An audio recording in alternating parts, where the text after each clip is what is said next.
Hey, good afternoon, people. Um, I said I was gonna make this a little bit of a continual thing to make these videos and stuff like this. The topic of the video is about relationships and people's thinking, and why they have so many problems and why they have so many issues. And don't think that the people who have relationships didn't have the issues and were able to solve them. Now, I'm not talking about every relationship, obviously, but I am talking about the relationships that are happy and are long lasting and things of that nature. So, um, I normally don't call out people's page, and I won't. I won't call out the page when I'm pretty sure you're going to be able to find it and stuff like that. So, it's not a bash. It's just a correction, and that's what I'm here for. I'm here for correction and correction and balance. That's what I'm about. Sorry, I'm looking a little rough. I work a lot. I work a lot. I'm a truck driver. And sometimes I work, 3, 4 weeks at a time. Don't get a chance to just come and get all looking pretty. But anyways, so the lady was talking about all of these issues, all of these problems, and for the first, I don't know, 45 seconds, she gave all of these different sentences or different weaponized sentences that people come up with for women, and they say, why aren't you married? Where's your relationship? Where's your husband? And all of that stuff. And I wanted to touch on some things that she said because a lot of it is one sided. Is one sided, and she's speaking from a place of hurt. She's speaking from a place of hurt and lack of understanding. And because those two things are together for her, it causes her to throw daggers or try to completely kill the other side or one side of the equation without ever coming back to the opposite side of the equation and saying, hey, what do I fix over here to balance out? And I mean, that's plain math. Whatever you do to one side of the fraction, you have to do to the other. So that's why I'm always about balance. Now, she said first, well, we're going to go through some points because I wrote some points down. Um, One of the first points she said was about 75% of women enrolled in HBCUs. And she said, what's that all about? Just pretty much referring to the fact that men aren't enrolling in college and things of that nature. Well, that's an easy question that's an easy point to rebuttal. Most men, most professional men, due to the way that the society is set up, number one, you have nepotism. You don't need to go to college if you want to get a good career, a good paying job, or something like that. If nepotism is involved, and what I mean by that is if there's a person that you know that works for a company, brother, uncle, Marine Corps buddy, whatever. 9 times out of 10, you can get a job at that company because you know somebody. It's not what you know; it's who you know. So therefore, college is an accomplishment that is personal. It's not professional unless you try to gear it to make it professional. So that's a very rudimentary way of thinking of things. And yes, I'm black. I applied to HBCUs. There's some HBCUs that flat out denied me.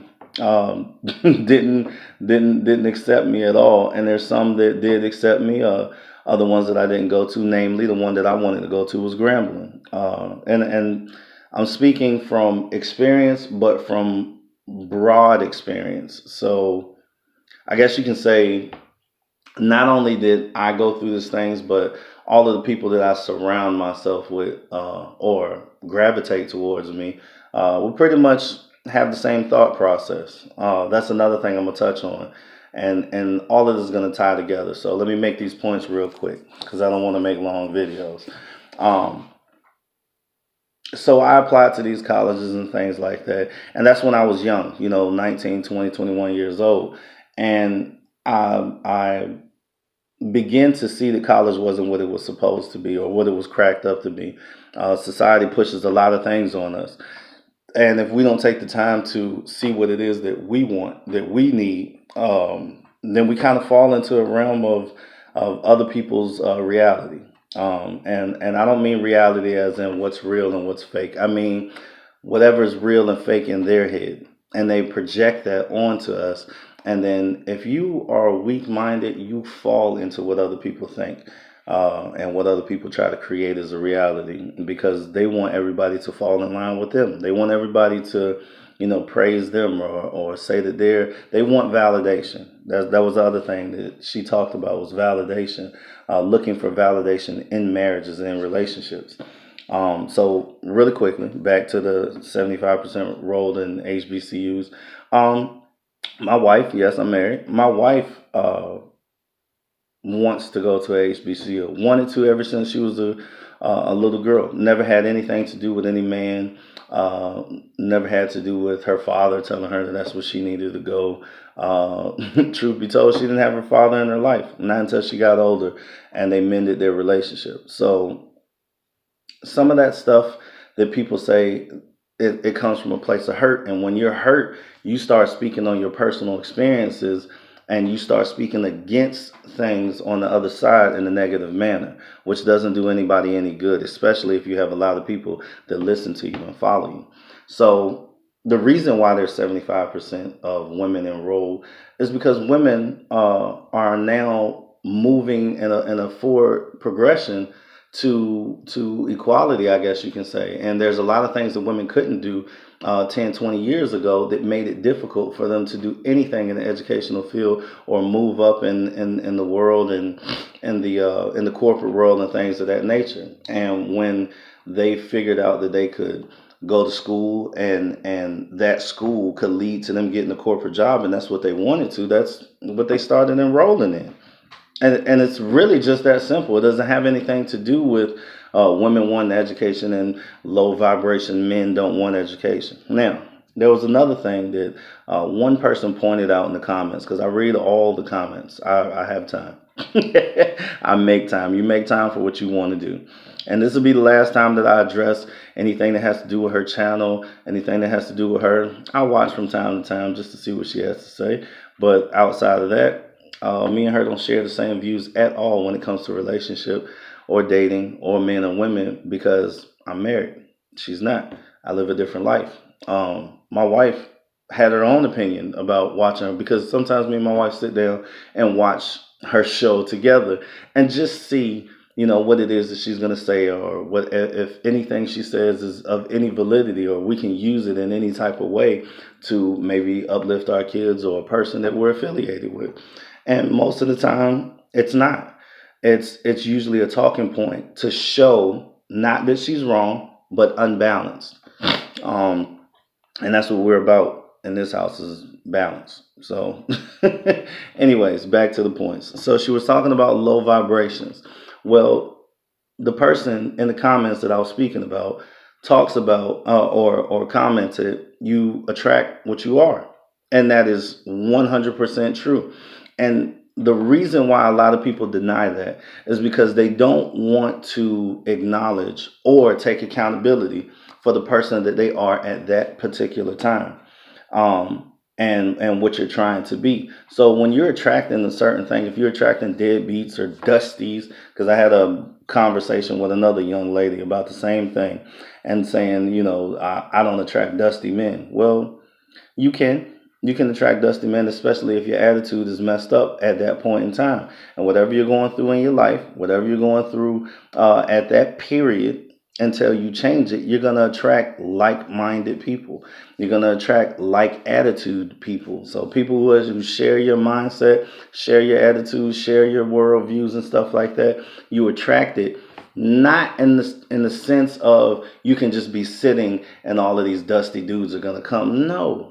It's by the stuff that you say out your mouth. It's by how you carry yourself. It's the situations that you put yourself in. It's the places that you go and the places that you don't go because you feel some type of way. So you can attract great and good and great men if you don't put yourself where good and great men are, and you feel like men are the problem.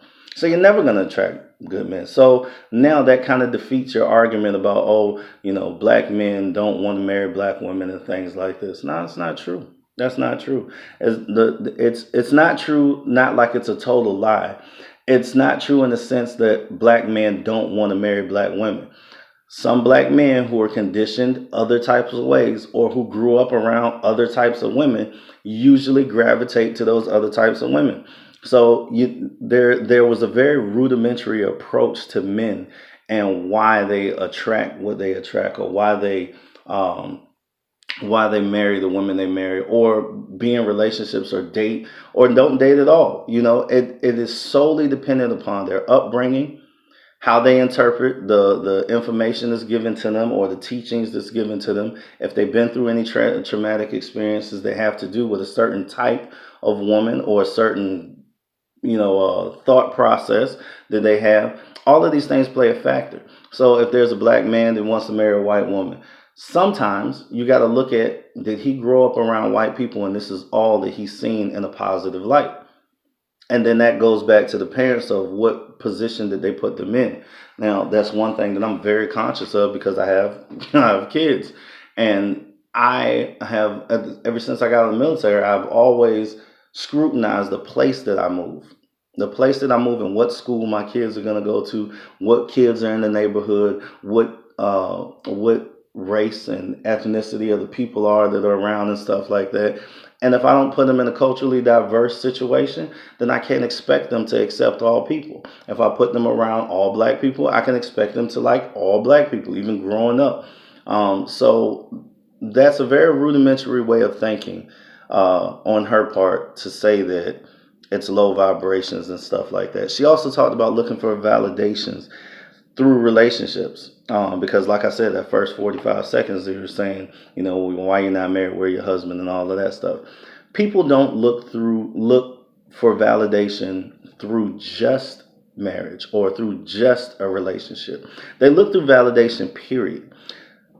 They look through validation through YouTube, through the followers and subscribers that they have. That's why they always say, hey, like, comment, share. Hey, tell me what you think and stuff like that. They really don't care what you think.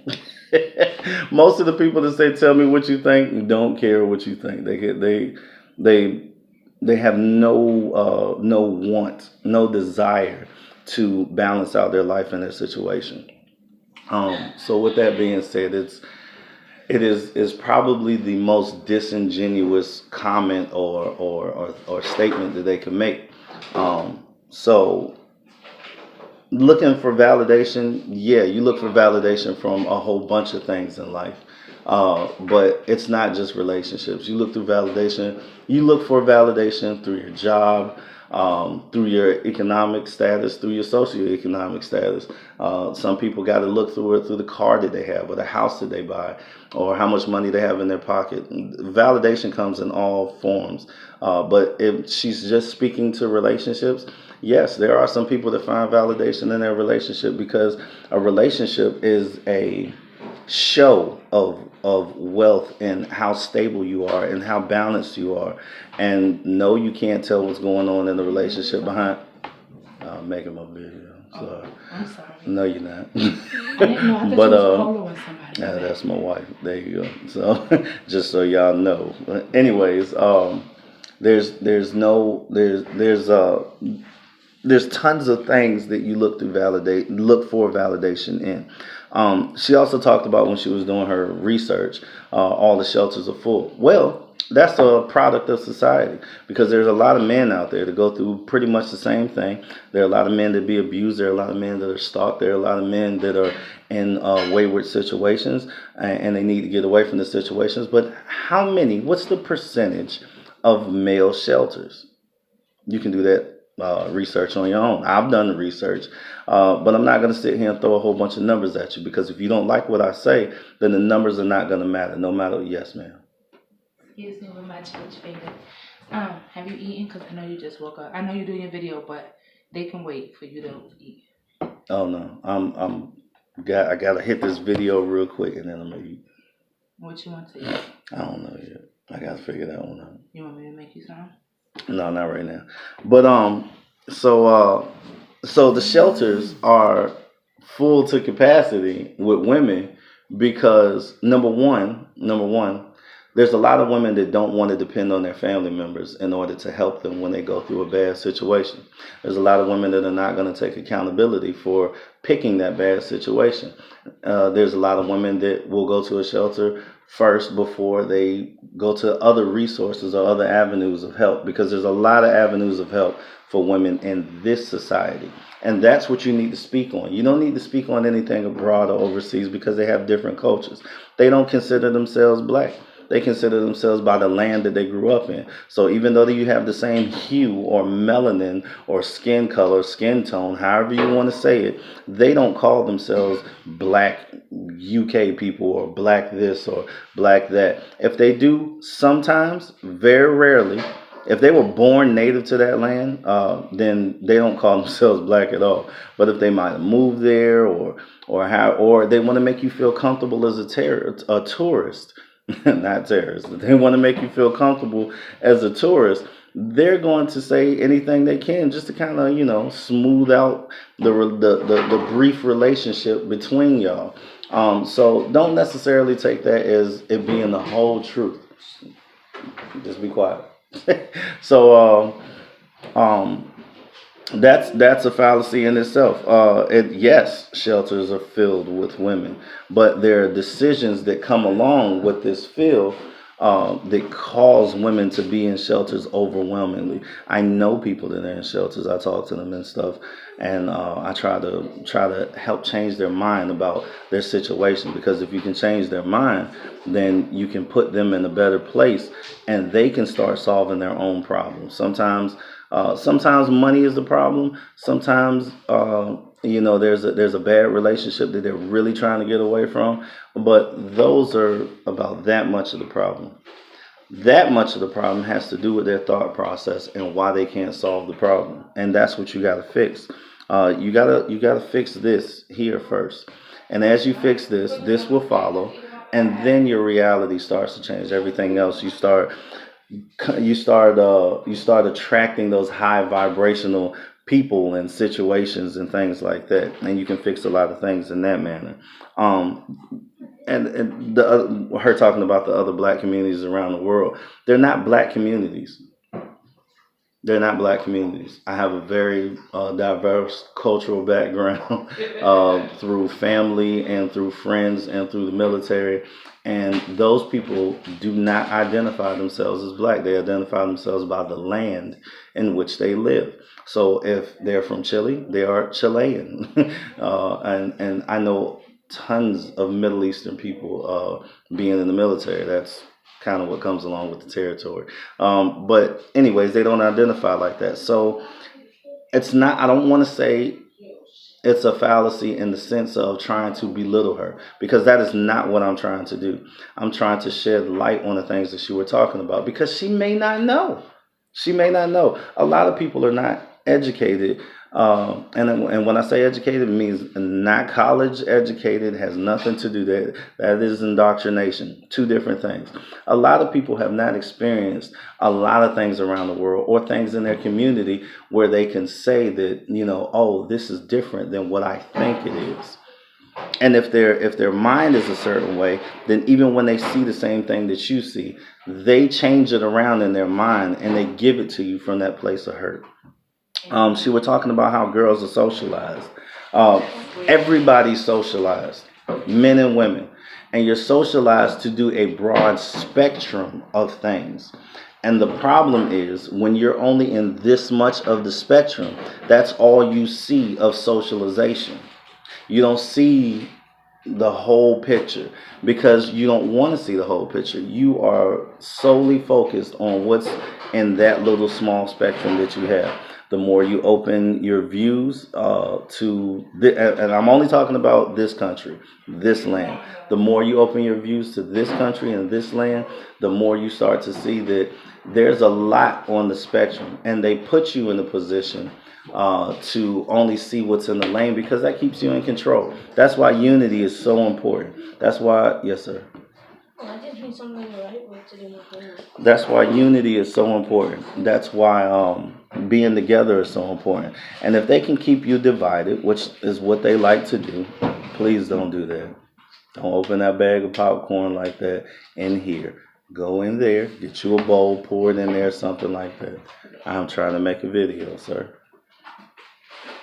So that's where that issue comes in. And marriage is a prize. Again, marriage is not a prize as in a trophy and something to hang on the wall for you to say, I'm married and I'm better than you. And the people who do that are absolutely wrong. So, in that sense, she's correct by saying these people, or there was a couple of comments that said these people who say these things are already beneath you. Yes, they are the low vibrational people. Again, I'm telling you, it has to do with their mind. But marriage, if you wanna talk about it institutionally, it is supposed to show your status in society. Again, we live in this society, so if you're going all the way back to the very beginning roots of marriage and stuff like that, and why it is the way it is.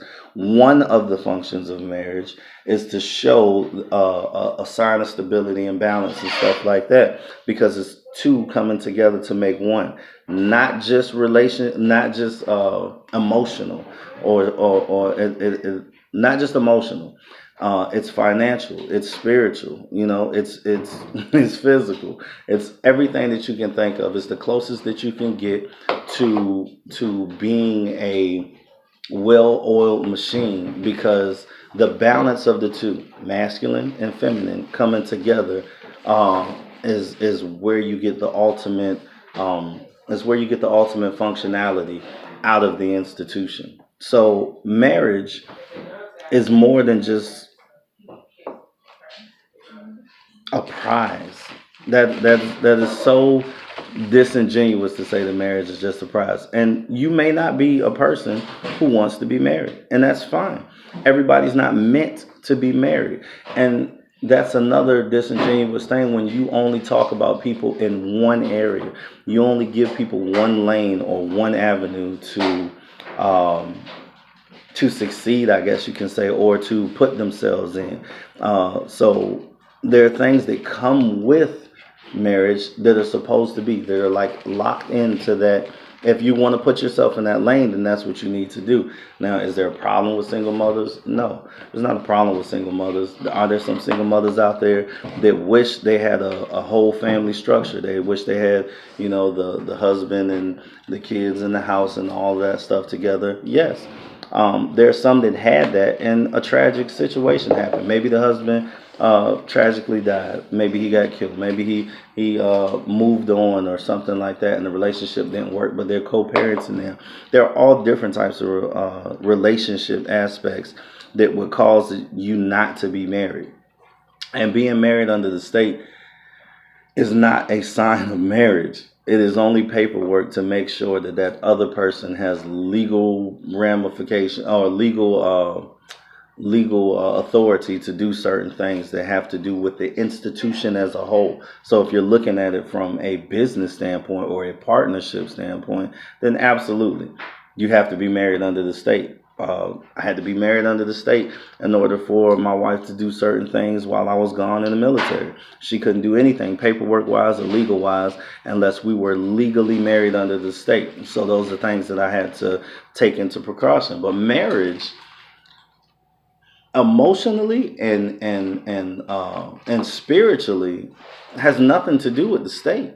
It has to do with you being committed to that one person, and whether you're in a monogamous relationship or you're in a polygamy relationships, uh, you can be married, and that is there's lots of, especially since she has traveled abroad, especially in other cultures, polygamy is the ground base for relationships, because there are so many more women than there are men.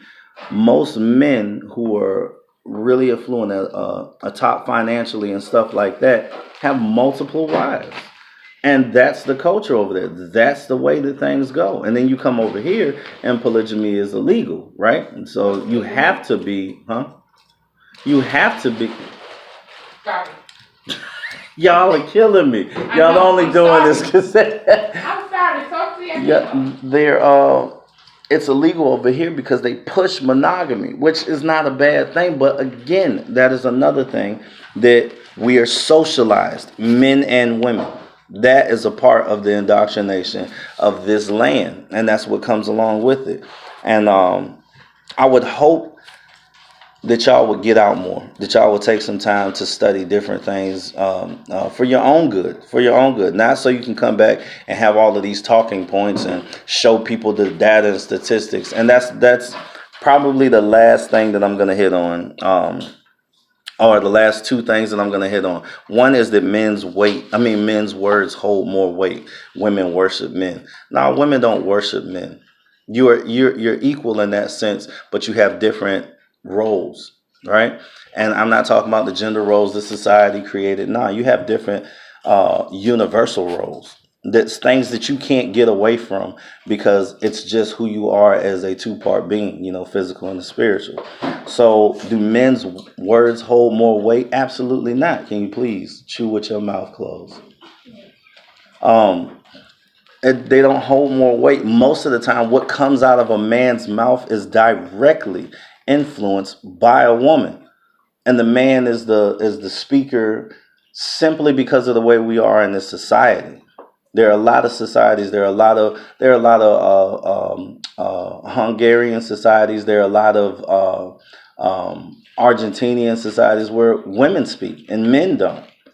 So unless you've been to those places, unless you've been around those people and not been a tourist, not just visiting there so you can say you visited there, and you actually get to know the people, you wouldn't know that. You would always think men rule the world. No, no, men do not rule the world. Women do not rule the world. Together as an institution, as a whole, as a functioning machine, they rule the world because they have different universal roles and different universal responsibilities. So that sounds like a cross between religion and indoctrination to say certain things like that. That means you really are not you're really not doing what you're supposed to do as a person, trying to help people.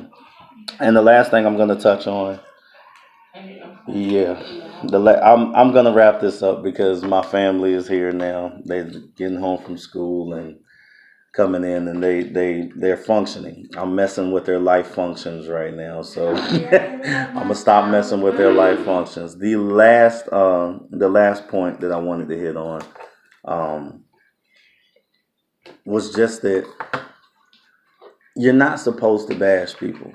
You're supposed to correct them when they're wrong, and then you kind of keep it pushing. No serious harsh emotions are involved or nothing like that.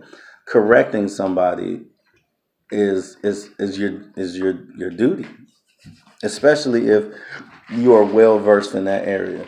For the ladies that were on her, or that were in her comments, for the ladies that listened to her first, subscribers and things of that nature, um, understand that no, you don't have to be in a relationship. No, you don't have to be shamed because you're a single mother, or you haven't had a relationship, or all the relationships you've been in, they failed, and now you're just like, oh, I'm over it, I'm done. Don't think that there's a thing. There's such thing as toxic masculinity, and there's not toxic femininity. There's a balance to life. There's a push, there's a pull. There's a yin, there's a yang for everything in this universe. So wherever there's one thing, there's an opposite. And for everybody that does not speak balance into your life, whether that is you being in a relationship or not, you being in a marriage or not, you having kids or not, you going to college or not, those are the people that you need to separate yourself from. So everybody, and I get it, I understand you may not know what balance is. You may think that the way that your life is operating is the right way because you don't know the other side of the spectrum. But I would tell you this: you need to get out and meet other people. Get from away from get away from around this internet for so much of your intellect, for so much of your education, for so much of your intuitive thinking, for you putting so much into social media of people that you really don't know. You really don't know. There's a lot of people that are real and give you the real. There's no production, there's no cutting and editing and all of this stuff so that they can paint a certain image. And then there's people that do that stuff.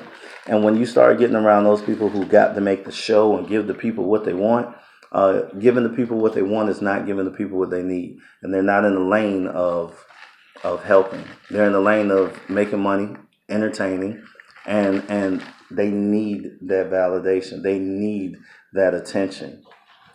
So be careful with that stuff. Seek some balance in your life, and then it'll answer most of the questions that you have. It'll allow you to be able to see people for who they are and the fallacies that they tell you when they're trying to put on the show. So I will talk to y'all later. Sorry I made this a little long. To Tonya, hey, keep doing what you're doing. Keep trying to uplift women in all their capacities. I would say just take some time and look at a broader spectrum than what you're looking at, and it may help as far as the advice that you give and things of that nature. Also, for you and for your followers and my followers too, which I only have like 7 of them because I just started. But know that data, statistics, they are skewed and they are directionally focused. So when you say data, like unemployment rate, or single black men or good black men that are out there, things of that nature, certain things are taken out to make certain numbers look better than others. You know, like incarcerated people. Some people are incarcerated unjustly. So when you take those incarcerated males out of the population of black people, then you dramatically change the numbers. And that makes people think different things. Now, you can do this with anything. You can do this with women's shelters. You can do this with rape culture. You can do this with any serious thing that you're thinking of. And you can move numbers around, and you can make certain narratives and certain stories appear to be the whole truth, but they're not.